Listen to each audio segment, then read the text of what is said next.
कह रहे हैं भगवान जी दुख देते हैं, तो बताओ भगवान की आपसे कोई दुश्मनी है?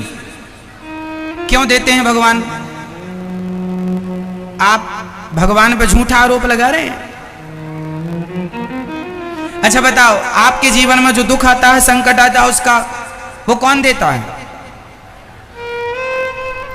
दादाजी आप बताएंगे, सफेद मूंछों वाले दादाजी बताएंगे, आपके जीवन में जो विपत्ति आती है, दुख आता है, संकट आता है, वो आपको कौन देता है?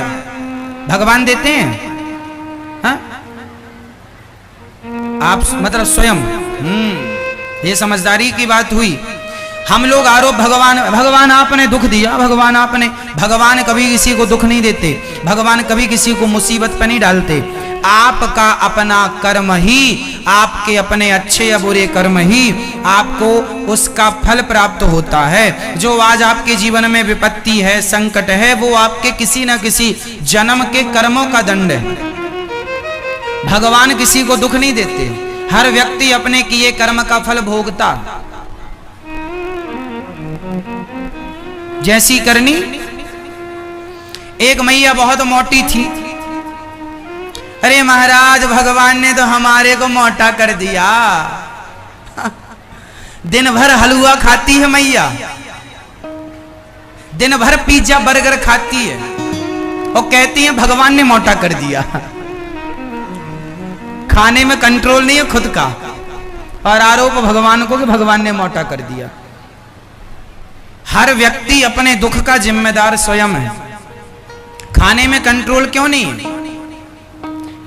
क्या खाना चाहिए ज्यादा? आप बताइए, आपका वेट कितना है? 100 किलो, 80, 85 कि 90? 85 है। तो इतना वजन अच्छा लगता है आपको? आप खुश हैं अपने वजन से? नहीं, दुखी हैं। आप कम करना चाहते हैं अपना वजन? मैं उपाय बता दूं। देखिए, हम हमेशा भगवान को कोसते रहते हैं, भगवान तुमने हमें ये दे दिया, वो दे दिया। हम ये नहीं देखते कि हम कहां गलत हैं, हम कहां गलत हो रहे हैं, हम कहां रॉन्ग जा रहे हैं। हम अपने दुखों के जिम्मेदार हम ही हैं, कोई और को ना काहू को सुख दुख कर दाता, निज कृत कर्म भोग सब भ्राता। यदि हम जीवन में खान पान अच्छा रखें अपना, तो बीमार ही नहीं पड़ेंगे। क्या खाना चाहिए आपको? आप कितनी रोटी खाती हैं? 4 खाती, इतनी मोटी हैं फिर भी 4 खा लेती हैं। 4 तो हम भी नहीं खाते। और चावल कितना खा लेती हैं? 1 भी नहीं, कुछ। अब हम बता रहे हैं आपको जो वो खाना है। आपको 1 महीने के अंदर आपका वेट आपको देखने को मिल जाएगा, माइनस होना स्टार्ट हो जाएगा। 6 महीने के अंदर आप फिट हो जाएंगे। सुनिएगा, हमें स्वास्थ्य को भी अपना स्वस्थ रखना है। हमारा स्वास्थ्य ही हमारा धन है। हमें अच्छा स्वास्थ्य रखने के लिए क्या करना चाहिए? सबसे पहला काम कि हमें अधिक से अधिक पानी पीना चाहिए। आप दिन भर में कितना पानी पीती हैं? 4 गिलास, 4 लीटर। 4 लीटर तो बहुत कम है आपके वेट के हिसाब से। थोड़ा सा और ज्यादा। कितना? 20 किलो वजन पर हमें 1 लीटर पानी पीना चाहिए। तो यदि अब 40 किलो वजन है आपका तो 2 लीटर पानी पीजिए। 60 किलो वजन है आपका तो 3 लीटर पानी, और 80 का वजन है आपका तो 4 लीटर, और यदि आपका 100 है तो 5 लीटर। प्रत्येक 20 किलो पर हमें हमारे बॉडी को 1 लीटर पानी की आवश्यकता होती है। आपको इतना पानी पीना। पानी ज्यादा पीजिए, और रोटी और चावल बिल्कुल जरा सा खाना सीखिए। ज्यादा से ज्यादा सलाद, ज्यादा से ज्यादा 1 एप्पल रोज खाने का संकल्प लीजिए। 1 एप्पल, 1 सेब रोज खाइए, 1 केला रोज खाइए, और 1 अनार का दाना रोज खाइए। 1 अनार रोज दाने निकालकर रोज खाइए। यदि आप 1 अनार, 1 केला, 1 सेब रोज खाते हैं, और सलाद में 1-1.5 ककड़ी खाते हैं, और आप दाल ज्यादा पीते हैं, सब्जियां ज्यादा खाते हैं, रोटी बस 1 या 2 ही खाते हैं, और कभी रोटी खा लिया तो कभी चावल खा लिया, आज रोटी नहीं खाएंगे, आज कटोरी भर जरा सा चावल खाएंगे, कभी आज चावल नहीं खाएंगे, आज रोटी, अदल बदल के। और रोटियां भी एक आटे की रोटी नहीं होनी चाहिए।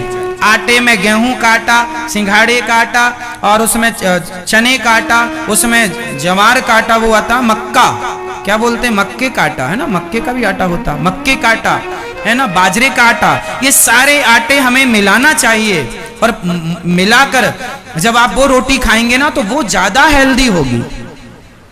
हाँ या ना? 5 प्रकार का, 6 प्रकार का आटा मिला के खाना चाहिए। बच्चों को खिलाओ। आजकल छोटे छोटे बच्चों को चश्मा लगा पड़ा है, क्यों? खान पान आप लोग को लगता है हमें या कर लो बात, आप लगे हैं अपना काम करने में, आप अपना निपटाओ। सुनो, तो हम छोटे छोटे बच्चों को रोटी खिलाते हैं, एक रोटी और खा ले, एक रोटी, रोटी में रखा ही क्या है? ज्यादा से ज्यादा बच्चों को फल खिलाना चाहिए, अंकुरित अनाज खिलाना चाहिए। और आपको मैया एक केला, एक सेब, एक अनार रोज खाना है, और ककड़ी, टमाटर ज्यादा खाना। रोटी एक 4 नहीं खाएंगी आज से, आप सिर्फ 1 रोटी खाएंगी। आप तो आधी खाओ तो भी ठीक है। और पेट भरना, भूखे नहीं मरना। दाल पियोगी खूब।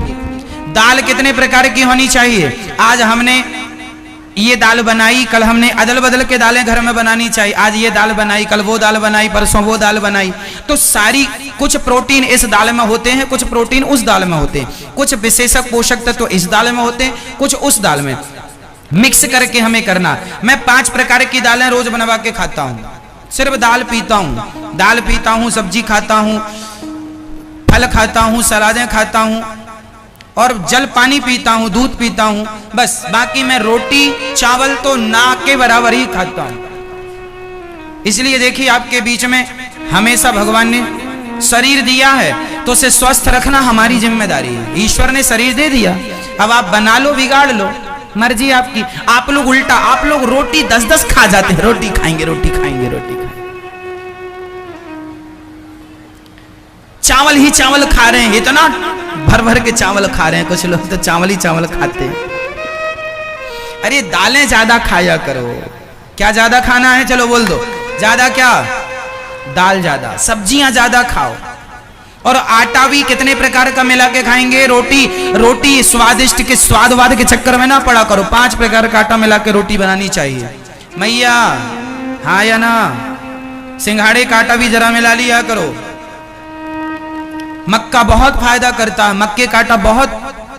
बाजरे का जानते हैं? बाजरे की रोटी खा ले, बाजरे की रोटी बना लिया करो कभी कभी। बहुत ताकतवर होता है बाजरा, बहुत शक्ति से परिपूर्ण होता है बाजरा। बाजरा मिलाओ, आटा मिलाओ, गेहूं का आटा मिलाओ, चने का आटा मिलाओ, बेसन जिसको बोलते हैं, ये सब मिला के फिर रोटी बनाओ बढ़िया। और रोटी भी मोटी, पतली रोटी नहीं, जरा सी मोटी रोटी। आपको पता है पतली से ज्यादा मोटी रोटी सुपाच्य होती है, पता है आपको? सबसे पतला होता है क्या? मैदा। मैदा सबसे बारीक होता है। आप बताइए, मैदा और आप मोटा सा आटा, मोटा आटा और मैदा तो बिल्कुल पतला होता है। मैदा खाने से ज्यादा नुकसान होता है, जबकि मोटा आटा नुकसान नहीं करता। इसका मतलब है कि हम ज्यादा भी ना बारीक कर लें, रोटियां ज्यादा भी पतली ना कर लें, हल्की सी ठीक ठाक रहें। और ज्यादा मोटा पहनना, मोटा खाना, ये बहुत उत्तम विधि है। लेकिन आज लोगों को पता ही नहीं, खाने पीने का ज्ञान नहीं है, और बड़े अपने आप को होशियार मानते रहते हैं। उन्हें नॉलेज ही नहीं है पानी कितना पीना चाहिए दिन भर में। शरीर आपके अनुसार चलना चाहिए। देखिए, मैं आपके पास रोज आता हूं 3.5 घंटे कथा सुनाने के लिए। ना मुझे इस बीच में प्यास लगती है, ना लघु शंका आती है। मैं आपके बीच में रोज 3.5 घंटे बैठता हूं। और कब से बैठ रहा हूं? जब से दास अनिरुद्ध भागवत कर रहा, तब से आज लगभग इस बात को 12 साल हो गए, ज्यादा ही हो गए। ये नित्य सेवा है ठाकुर जी की। हम बैठे रहते हैं ना, लघु शंका आती है 3.5 घंटे के बीच में, ना प्यास। आप लोग पानी पीते हैं, पी लीजिए, अच्छा है। हम पानी भी नहीं पीते और ना इस दौरान लघु शंका आती। क्यों? क्योंकि हमें पता है कि हम कब पानी पिएंगे तो कितनी देर में हम। आप बताइए, पानी कितनी देर में पचता है? नहीं पता? कितनी? 5 मिनट में लो, अच्छा पढ़ लिए आप। पानी को पचने में लगभग 2 घंटे लगते हैं। आप ज्यादा पिएंगे तो 1.5 घंटे में आपको लघु शंका आ जाएगी। आप ढेर सारा, अच्छा जब वो डॉक्टर लोग ना, कोई चेकअप होता है उसमें ढेर सारा पानी वानी पिलाते हैं, कोई होता कुछ, क्या बोलते हैं उसको, अल्ट्रासाउंड। अल्ट्रासाउंड जब होता है, कभी आप गए होंगे कराने, तो अल्ट्रासाउंड में पानी ज्यादा पिलाया जाता है। तो पानी आपको खूब पिलाने के लगभग 1 घंटे बाद आपको लघु शंका आती है। ज्यादा पानी पी लेंगे तो 1 घंटे में, और नॉर्मल पानी पिएंगे तो उस पानी को पचने में 2 घंटा लगता है। फिर भी आप 1 से 1.5 घंटा मान लीजिए। बेहतरीन पानी 2 घंटे में परफेक्ट पानी पच के बाहर आ जाता है, यूरिन के माध्यम से, लघु शंका के माध्यम से। तो कहने का अर्थ यह है, पानी को पचने में भी शरीर में कम से कम 2 घंटा लगता है। अभी पानी पिएंगे आप भरपेट तो आपको 1.5 घंटे बाद लघु शंका आएगी, हाँ या ना। इस गणित के अनुसार मैं कथा में आने के सोचो कितनी देर पहले पानी की टंकी पैक करता हूंगा और कितनी देर में खाली करके फिर कथा में आता हूंगा। इस गणित के अनुसार पूरा सिद्धांत गणित पर चल रहा है। मैं बीच में लघु शंका नहीं जाता, क्योंकि मुझे शरीर की गणित पता है। मेरे को यह पता है कि मेरा शरीर कितनी देर में पानी मांगेगा। यहां से जाते ही मैं पानी पीऊंगा 3 गिलास 4 गिलास। तो शरीर को, आपका शरीर है, मेंटेन करना आपका काम है। आप लोगों को पता ही नहीं, कुछ भी आया खा लिया, कभी भी खा लिया, खा के सो गए, मर जाओगे समय के पहले जल्दी बूढ़े होकर के। स्वास्थ्य ही सबसे बड़ा धन होता है। स्वास्थ्य ही सबसे बड़ा धन होता है। पानी को पचने में लगभग 2 घंटा, और कम लो तो 1.5 घंटा। पानी को पचने में 2 घंटा लगता है। अधिक पानी पी लेंगे तो 1 घंटे में भी वो अपना काम कर देगा, प्रेशर बनाकर, क्योंकि अधिक पी लिया आपने।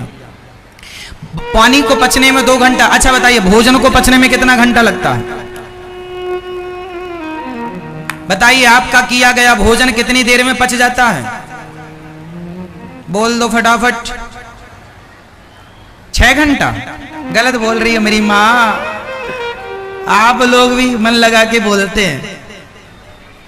चलो बताओ जल्दी, किसको हमने पिछली बार सब बताया था, भूल गए आप लोग। मैया बताओ, भोजन पचने में कितना समय लगता है? आप बताइए जी, आप बताओ जी। नहीं, चलो हम बता रहे हैं। भोजन को पचने में 4 घंटा लगता है। भोजन को पचने में 4 घंटा लगता है, जिसमें कि जो हम चावल, गेहूं, दालें खाते हैं, इनको 4 घंटा लगता है, जबकि फल जल्दी पच जाते हैं। तो भोजन 4 घंटे में, इसलिए 4 घंटे के गैप में ही भोजन करना चाहिए। समझ लो बात। यदि आपने अभी खा लिया है कुछ भी, तो अब से 4 घंटे बाद ही आप कुछ खाएंगे, वो पच जाएगा, फिर खाएंगे। तो अब क्या, वो पचा नहीं और आपने और खा लिया, तो फिर वो अपच हो जाएगा, फिर पेट खराब होगा, फिर खून गड़बड़ हो जाएगा, फिर बीमारियां पैदा होंगी। इसलिए जिसका खान पान शुद्ध है वो सदा स्वस्थ रहेंगे। तो आप लोग बच्चों को और अपने आप को ये मेंटेन करेंगे, प्रत्येक बार के खाने में, एक खाने से दूसरे खाने में कितना गैप होना चाहिए? जोर से कम 4 घंटा। यदि आपने सुबह का नाश्ता 7 बजे लिया है, तो भोजन आप 11 बजे ही करेंगे, क्योंकि 7 से 11 कितना घंटा? 7, 8, 9, 10, 11, 4 घंटा हो गया। ठीक है। यदि सुबह का नाश्ता आपने 8 बजे किया है तो भोजन 12 बजे। सुबह का नाश्ता 9 बजे किया है तो भोजन 1 बजे, हाँ या ना? 4। अब यदि आपने भोजन 12 बजे कर लिया, तो फिर शाम का भोजन, अब उसके बाद कुछ खाना है तो 4 घंटे बाद ही खाइए। और रात्रि का भोजन, तो रात्रि को तो कुछ ना खाइए, सूर्यास्त के पहले कुछ खाइए। खान पान अच्छा कर लीजिए। मैं आपको विश्वास दिलाता हूं कि आप सलादें, फल ज्यादा खाएंगे, रोटी चावल कम खाएंगे, दालें ज्यादा पिएंगे, तो आपके शरीर में रोग ही नहीं हो सकता। ये मेरी लिखित में गारंटी है। यदि मेरे इस सिस्टम को फॉलो कर लेंगे, तो मेरी बताई बातें फॉलो कर लेंगे, तो बीमार ही नहीं पड़ेंगे। बीमारियों की जड़ खाना ही होता है, और खाना भी कुछ भी। अब जैसे आप लोग गरम गरम आपने भोजन किया, उसके बाद ठंडी सी आपने आइसक्रीम खा ली। जैसे शादियों पार्टियों में हम क्या देखते हैं कि आपने खाया गरम गरम और उसके बाद ठंडी सी आइसक्रीम। अब बताइए कि आपके शरीर में आग लगी थी भोजन पचाने के लिए और आपने आइसक्रीम ठंडी सी डाल दी, तो भोजन क्या होगा? पचेगा नहीं, सड़ने लग जाएगा, क्योंकि ठंडा गरम का कोई स्वभाव ही नहीं, मिक्स ही नहीं हो सकता। कुछ लोग इतने मूर्ख होते हैं खाने पीने के मामले में, उन्हें पता ही नहीं कि किसके बाद क्या खाना चाहिए, नॉलेज ही नहीं है, रत्ती भर ज्ञान नहीं है। अच्छा बताइए, शहद और घी को मिला दिया जाए तो क्या हो जाता है? बोलो, जहर हो जाता है। आप किसी को घी और शहद एक साथ पिला दीजिए, मर जाएगा। आप किसी को आप किसी को आम का रस और पेप्सी कोका कोला पिला दीजिए, मर जाएगा। दोनों मिल करके जहर हो जाता है। लेकिन लोगों को ज्ञान नहीं है। लोग भोजन करते हैं और भोजन करने के बाद आइसक्रीम खा लेते हैं। इतनी मूर्खता कहां होगी? आइसक्रीम ठंडी होती है और भोजन पचाने के लिए आपके शरीर में एक आग होती है, जिसे जठराग्नि कहते हैं। वो जठराग्नि आपके शरीर को क्या करती है? भोजन को पचाती है। अब आइसक्रीम खा ली है तो आग बुझ जाएगी। इसलिए लोगों को ज्ञान नहीं है खाने पीने का भी, इसलिए बीमार पड़े रहते हैं हर दिन डॉक्टर के यहाँ, हर दिन डॉक्टर के यहाँ। चलिए, तो आप में से कितने लोग खान पान का विशेष ध्यान रखेंगे? खुद रखोगे, बच्चों को ज्यादा से ज्यादा क्या खाओगे? जोर से और जोर से फल, केला, सेब, अनार, पपीता और इत्यादि जितने भी फल होते हैं। सलाद खाओगे, टमाटर कच्चा खाओगे, ककड़ी कच्ची खाओगे, पालक के 2-4 पत्ते चबा लिया करो, भिंडी 2-4 कच्ची खा लिया करो, बच्चों को खवाया करो। सब ताकतवर चीजें हैं, ठीक है? हाँ। इसके बाद आप लोग रोटी कितनी खाएंगे आज से? रोटी कम। पेट किससे भरना है? पेट ज्यादा से ज्यादा सलाद से या फल से। अच्छा, फल और सलाद भी एक संग नहीं लिया जाता, ये भी मैं आपको बता दूं। फल और सलाद दोनों का कॉम्बिनेशन नहीं है, समझिएगा। फल आपको कब लेना चाहिए? सुबह। नाश्ता हमेशा फल का करना चाहिए। नाश्ता हमेशा किसका? अंकुरित अनाज खाओ, चने अंकुरित खाओ, बादाम खाओ, काजू खाओ, पिस्ता खाओ, है ना, और जो भी अंकुरित दालें हैं वो खाओ। उसके संग एक एप्पल, एक केला, जो भी आपकी क्षमता है, एक या आधा, वो फल सवेरे खाना है। दोपहर के भोजन में सलाद खाना है और रात्रि को दूध पीना है, या सुबह फलों का रस, दोपहर को लस्सी और दोपहर को छाछ पी सकते हैं। शाम को आपको दूध पीना है। दूध पीने का सिद्धांत रात्रि का है। दूध भी पी के सोना नहीं है, दूध पीने के कम से कम कुछ देर हमें चलना चाहिए, है ना। बहुत बड़ी गणित है, लेकिन आप समझें तो। और आधा घंटा तो रोज योग करना चाहिए। क्या करना चाहिए? योग। कौन कौन कर लेता है योग?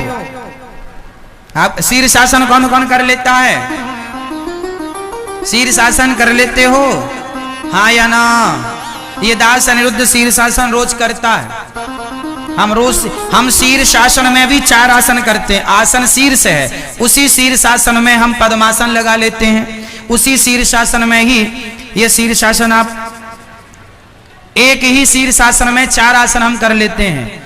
तो आसन करने से आप सदा स्वस्थ रहते हैं, सदा सुखी रहते हैं। इसलिए शीर्षासन और जितने भी आसन हैं, कुछ आसन, सूर्य नमस्कार की 12 आसन हम सबको नित्य करनी चाहिए। ये बहुत अनिवार्य है स्वास्थ्य के लिए। तो कितने लोग जाग गए हैं स्वास्थ्य को लेकर? हाथ उठा के बताओ, आप कितनी रोटी खाएंगे? आपका भी वजन ज्यादा है आपके उम्र के हिसाब से। रोटी कम, सलाद, और ये सब बता रहे थे। आप ताश खेलते हैं? क्यों ताश? अब आप भागवत सुन के जाएंगे और लोगों के संग ताश खेलेंगे, लोग कहेंगे क्यों ये ज्ञान लेके आए हो, कैसे गुरु हैं आपके? फिर हमें लोग कहेंगे, लोग कैसे महाराज जी ने, गुरु ने ज्ञान दिया, बताओ। ये तो यजमान जी हमारे ताश खेलते। तो आज से आप ताश नहीं खेलेंगे, बड़े भैया ने भी कह दिया नहीं खेलेंगे। आप दोनों भाई खेलते रहे साथ में। अच्छे भाई हो। अब नहीं खेलेंगे ताश, अब तो पूरे पालम गांव को भक्तिमय बनाने की जिम्मेदारी आपकी है। सबके घर जाना और बोलना श्री कृष्ण जपो, श्रीमन्नारायण जपो, कथा सुनो, खूब भक्ति करो, भगवान का नाम जपो, कल्याण करो। जुआ ताश नहीं खेलना है ना। हम गलत करेंगे तो हमें देखकर 4 लोग और तैयार हो जाएंगे, अरे वो करते हैं तो हम भी करें। नहीं खेलेंगे, प्रॉमिस।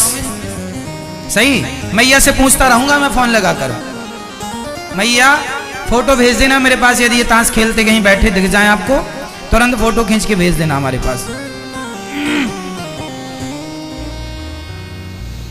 तो ताश नहीं, गलत काम नहीं, सदा स्वास्थ्य को ध्यान में रखेंगे। और कुंती बुआ ने भगवान से विपत्ति मांगी है और सदा भगवान ने कहा मैं विपत्ति नहीं दूंगा। भगवान किसी को दुख नहीं देते, व्यक्ति अपने अच्छे कर्मों से अच्छा बनता है, बुरे कर्मों से बुरे। और सारी जिंदगी आरोप किसको लगाता है? आरोप भगवान को, भगवान ने बड़ा दुख दिया, भगवान ने कोई दुख नहीं दिया। जैसी करनी वैसी भरनी।